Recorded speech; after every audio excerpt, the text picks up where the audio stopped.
Hello, guys. Before starting, I would like to know from you, do you know who gave the slogan Simon Go Back? Simon Go Back का नारा किसने दिया था क्या आप जानते हैं? If not, you will definitely get the answer of this question in this video. Today, I have come up with a new video which has multiple choice questions or objective questions related to this topic, that is Simon Commission, and these questions have been asked earlier in various competitive examinations. The video would help you to analyze your performance, but before we proceed, I would like to request you to go through my earlier video on this topic, that is Simon Commission.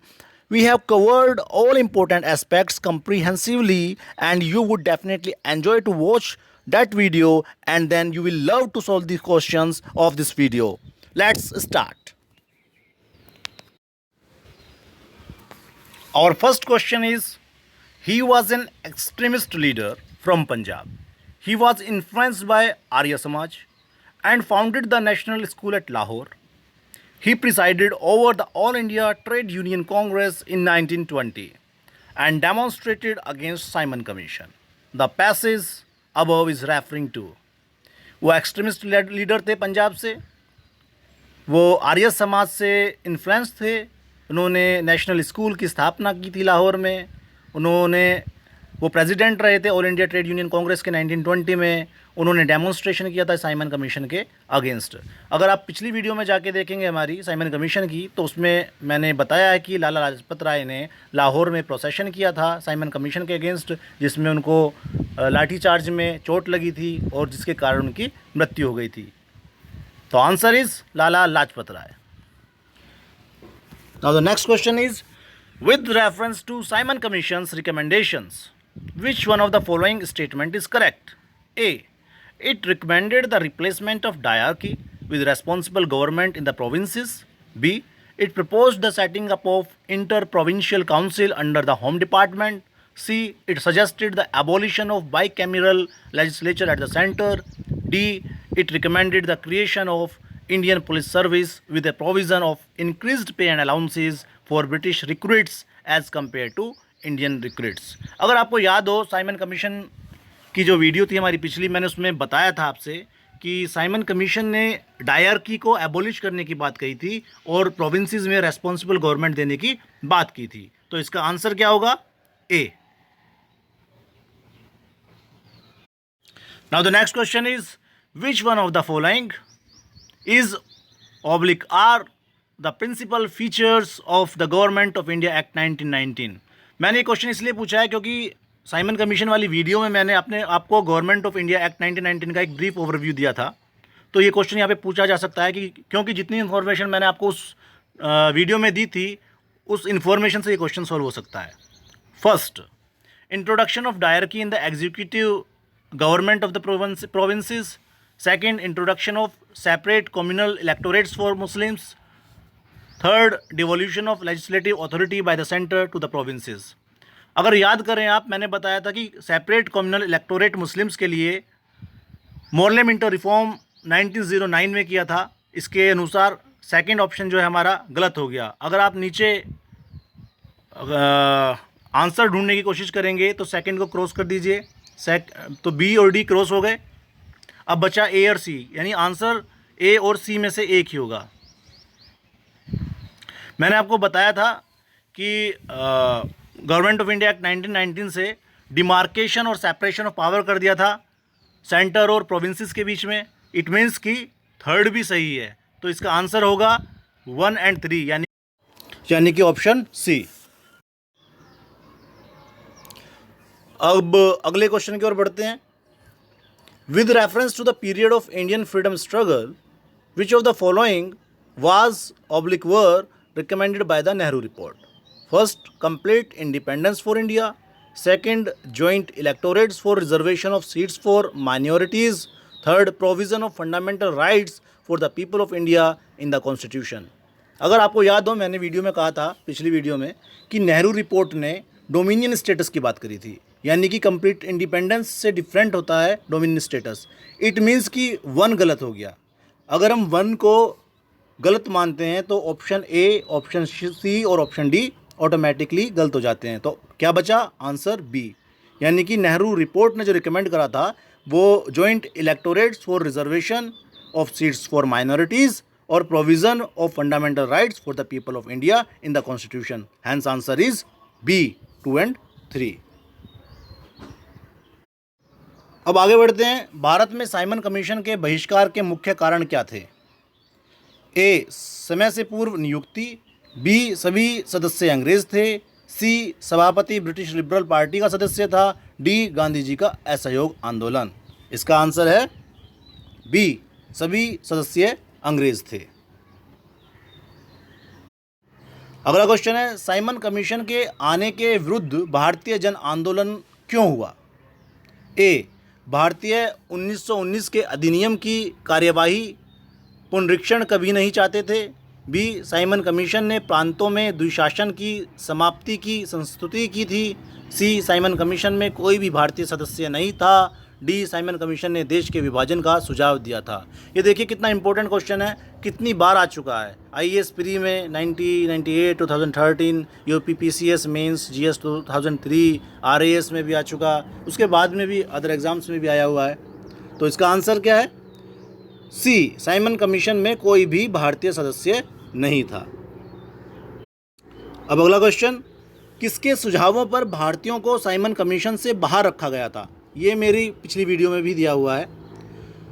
A, Lord Reading, B, Lord Chelmsford, C, Sir John Simon, D, Lord Irwin. Lord Irwin ने सुझाव दिया था कि भारतीयों को Simon commission से बाहर रखा जाए, तो इसका आंसर होगा आंसर डी। अब अगला क्वेश्चन है, निम्नलिखित कथनों में से कौन साइमन कमीशन के संबंध में सही है? सही पूछा है यहाँ पे, हम क्वेश्चन पढ़ना बहुत ज़रूरी होता है सही से। तो यहाँ पे पूछा है सही क्या है? कथनों के नीचे दिए गए कूट से सही उत्तर चुनिए। पहला, उसकी नियुक्ति 1919 एक्ट के क्रियान्वयन की पूछताछ के लिए की गई थी। दूसरा, उसके अध्यक्ष सर जॉन साइमन थे। थर्ड, उसने संघीय प्रकार की सरकार के लिए संस्तुति की थी। और फोर्थ है, भारतीय नेताओं ने उसका विरोध किया था। तो ये सभी ऑप्शन सही हैं, इसका आंसर होगा डी। अब आगे बढ़ते हैं, next question, Simon commission Bharat किस वर्ष आया था? इसका आंसर है, पहले ऑप्शंस पढ़ देते हैं। ए 1927 में, बी 1928 में, सी 1929 में, डी 1931 में। आपको बताया जा चुका है साइमन कमीशन भारत में 2 बार आया था। फर्स्ट टाइम 1928 में आया था, तो इसका आंसर है बी 1928। अब आगे बढ़ते हैं, नेक्स्ट क्वेश्चन है, निम्नलिखित साइमन कमीशन के सदस्यों में कौन उदारवादी था? A, Sir John Simon, B, Major Attlee, C, Colonel Lane Fox, D, Viscount Burnham. ये सारे नाम सदस्यों के कौन किस पार्टी से था पिछली वीडियो में दिए हुए हैं। तो आपको याद हो, उस वीडियो में एक डायग्राम बना हुआ है, एक चार्ट बना हुआ है, उसमें बीच में साइमन जॉन साइमन लिखा हुआ है चेयरमैन, और वहाँ पे लिखा हुआ है लिबरल। लिबरल मीन्स उदारवादी। तो इसका आंसर क्या होगा? ए, सर जॉन साइमन। अब आगे बढ़ते हैं, नेक्स्ट क्वेश्चन, भारतीय स्वतंत्रता संग्राम के काल के संदर्भ में इंडियन स्टैट्यूटरी कमीशन को आमतौर पर किस नाम से जाना जाता है? मैंने आपको बताया था कि साइमन कमीशन का official name Indian statutory commission है। तो इसमें ऑप्शंस दिए हुए हैं, A, cabinet mission, B, Hunter commission, C, settler commission, D, Simon commission. तो इसका आंसर क्या हुआ? D, Simon commission. Now the next question is, किसने कहा था मेरी पीठ पर किया जाने वाला प्रत्येक प्रहार ब्रिटिश साम्राज्य के कफन में एक कील सिद्ध होगा? ए, लाला लाजपत राय, बी, भगत सिंह, सी, चंद्रशेखर आज़ाद, डी, बाल गंगाधर तिलक। आपको याद हो, लाला लाजपत राय जब लाहौर में प्रोसेशन कर रहे थे तो उन पे लाठीचार्ज की गई थी, तो तब लाला लाजपत राय ने कहा था कि मेरी पीठ पर किया जाने वाला प्रत्येक प्रहार ब्रिटिश साम्राज्य के कफन में एक कील सिद्ध होगा। तो इसका आंसर है A, Lala Lajpat Rai. Now the next question is, Lala Lajpat Rai घातक रूप से घायल हुए थे? ए, रोलेट एक्ट के विरुद्ध प्रदर्शन में, बी, क्रिप्स मिशन के विरुद्ध प्रदर्शन में, सी, जलियांवाला बाग हत्याकांड के विरुद्ध प्रदर्शन में, डी, साइमन कमीशन के विरुद्ध प्रदर्शन में। ये क्वेश्चन भी कई बार आ चुका है प्रीवियस ईयर्स के क्वेश्चन पेपर्स में। तो इसका आंसर है डी, साइमन कमीशन के विरुद्ध प्रदर्शन में। Now the next question is Simon go back के नारे का निर्माण किसने किया था? A, Yusuf Meher Ali, B, Mahatma Gandhi, C, Lala Lajpat Rai, D, Motilal Nehru. सोचिए अगर आपने पढ़ा है। I am repeating, A, Yusuf Meher Ali, B, Mahatma Gandhi, C, Lala Lajpat Rai, D, Motilal Nehru. It's answer is A, Yusuf Meher Ali. Yusuf Meher Ali ने साइमन गो बैक का नारा दिया था। अब नेक्स्ट क्वेश्चन पे चलते हैं। साइमन कमीशन भारत में इस उद्देश्य से आया था। ए, सरकारी नौकरी की नियुक्ति से जुड़ी हुई नीतियों की संस्तुति, बी, भारत में राजनीतिक दशा का नवीन निरीक्षण, सी, सांप्रदायिक समस्या का हल, डी, अंग्रेजों द्वारा भारत में एक उत्तरदायी सरकार के गठन की धारणा को प्रकट करना।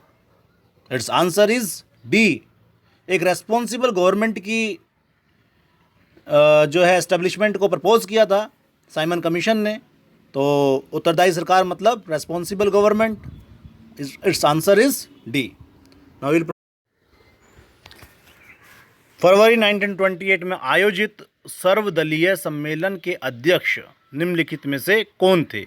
ए, Motilal Nehru, B, doctor M.A. Ansari, C, Subhash Chandra Bose, D, M.K. Gandhi, E, इनमें से कोई नहीं। पुरानी वीडियो को रेफ़र कीजिए, अगर नहीं देखी है तो देख लीजिए, उसमें आंसर अवेलेबल है। तो इसका आंसर है डॉक्टर M.A. अंसारी। दोस्तों इस टॉपिक पे बस इतना ही। ये टॉपिक एग्ज़ाम पर्सपेक्टिव से बहुत ज़्यादा इंपॉर्टेंट है, तो अपने एग्ज़ाम से पहले इस टॉपिक को बिल्कुल भी छोड़ के मत जाइएगा। और इस टॉपिक से आप एक क्वेश्चन उम्मीद तो कर ही सकते हैं। हमारी वीडियो अच्छी लगी हो तो इसको लाइक करें, शेयर करें, सब्सक्राइब करें। मोटिवेशन मिलता है दोस्तों, और मोटिवेशन मिलता रहेगा तो आप लोगों के लिए और अच्छी अच्छी वीडियोस आगे भी लाते रहेंगे। Best of luck for your exams. जय हिंद।